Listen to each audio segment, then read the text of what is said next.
En fin d'après-midi, sur une terrasse de café parisien baignée de lumière dorée, des serveurs en tablier noir glissent entre les tables où s'alignent cappuccino, verres d'apérol et assiettes de pâtisserie délicates.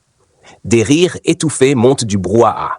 Des sneakers blanches impeccables croisent des mocassins hors de prix sur les pavés propres. Un jeune homme, en chemise claire, filme distraitement son latte art avec son smartphone dernier cri, le pouce prêt à poster en story, pendant qu'une voix off murmure « Tu as un téléphone, un café, un toit ». En arrière-plan, une affiche colorée vante « La liberté par la consommation sur l'abribus », mais personne ne la regarde vraiment. Le jeune homme sourit à son écran, le visage serein, comme si tout allait parfaitement bien. La nuit est tombée dans l'appartement moderne et épuré, éclairé par la lumière froide d'un plafonnier LED et les reflets bleutés de la ville à travers les grandes baies vitrées. Le même jeune homme est maintenant affalé sur son canapé gris, ordinateur portable ouvert sur un tableau Excel, entouré de lettres de la banque et de relevés de crédit éparpillés sur la table basse. Son téléphone vibre sans cesse.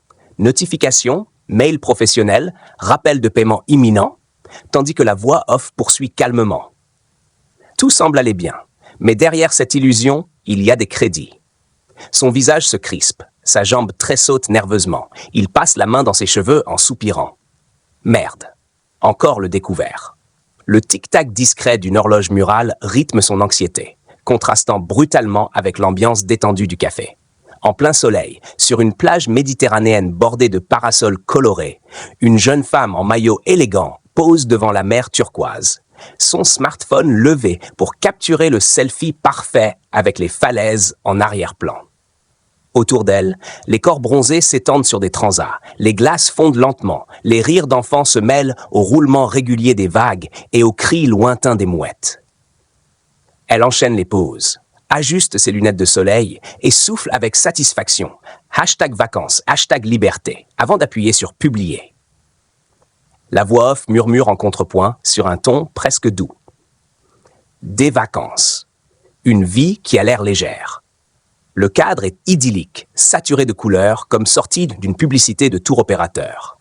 Quelques heures plus tard, dans la chambre sombre d'un petit hôtel standardisé, la même jeune femme est assise en tailleur sur le lit défait, seulement éclairée par la lumière crue de l'écran de son ordinateur portable.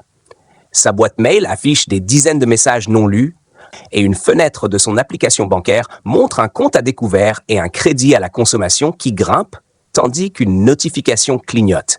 Paiement refusé. Elle serre les dents, la main crispée sur sa carte bleue et murmure à demi-voix « Allez, juste encore un report », en cliquant sur « Demander un délai ». La voix off reprend. Plus grave, il y a des obligations, des dettes qui s'empilent pendant que tu fais semblant de décrocher. Le ronronnement discret de la climatisation accentue le silence pesant de la pièce. Aux premières lueurs du matin, un tramway traverse une ville européenne propre et ordonnée, baignée d'une lumière bleutée, ses vitres reflétant les façades rénovées et les slogans de campagne pour une ville verte. À l'intérieur, des passagers bien habillés défilent tête baissée sur leur téléphone. Un cadre en costume consulte frénétiquement ses mails. Une étudiante fait défiler des vidéos. Une mère vérifie frénétiquement son agenda en ligne. Le jeune homme du café et la femme de la plage sont là aussi. Coincés debout, écouteurs aux oreilles, chacun prisonnier de son écran, leur regard vide derrière l'illusion de concentration. La voix off chuchote. Une dépendance invisible. Au réseau, au salaire, au crédit, à l'image qu'on donne. Le bruit métallique du tram sur les rails résonne comme un mantra mécanique, ponctuant chaque arrêt où personne ne lève vraiment les yeux. Dans l'open space blanc d'une tour de bureau vitrée, en pleine journée, la lumière naturelle se mélange au néon clinique au-dessus de rangées de postes identiques, chacun orné des mêmes écrans, des mêmes gobelets de café à moitié vides. Le jeune homme tape rapidement sur son clavier, un casque sur les oreilles, tandis que son supérieur, chemise parfaitement repassée, se penche par-dessus l'écran et lâche d'un ton sec « Je veux ce rapport pour ce soir. Pas demain. Tu sais ce qu'on attend de toi. » Plus loin, la jeune femme en tailleur ajusté enchaîne les appels, répétant mécaniquement « Bien sûr, je comprends votre demande », tandis qu'un fond d'écran de plage sur son ordinateur rappelle ses vacances déjà lointaines. La voix off, presque ironique, commente « Tu crois avoir choisi alors qu'on te tient par ton salaire, ton loyer, tes mensualités ». Le cliquetis incessant des claviers et le bourdonnement des photocopieuses créent une bande-son monotone à cette routine huilée. Le soir, dans un salon cosy impeccablement décoré style scandinave, éclairé par une lampe tamisée et la lumière changeante d'une grande télévision 4K, le jeune homme et la jeune femme sont assis côte à côte sur un canapé, chacun absorbé par son smartphone. Une publicité aux images léchées défile sur l'écran. Couple souriant. Voiture neuve, maison de rêve, avec le slogan qui résonne « La liberté, c'est de pouvoir tout avoir ». Sans lever les yeux, la jeune femme lâche « Tu crois qu'un jour on aura ça ?»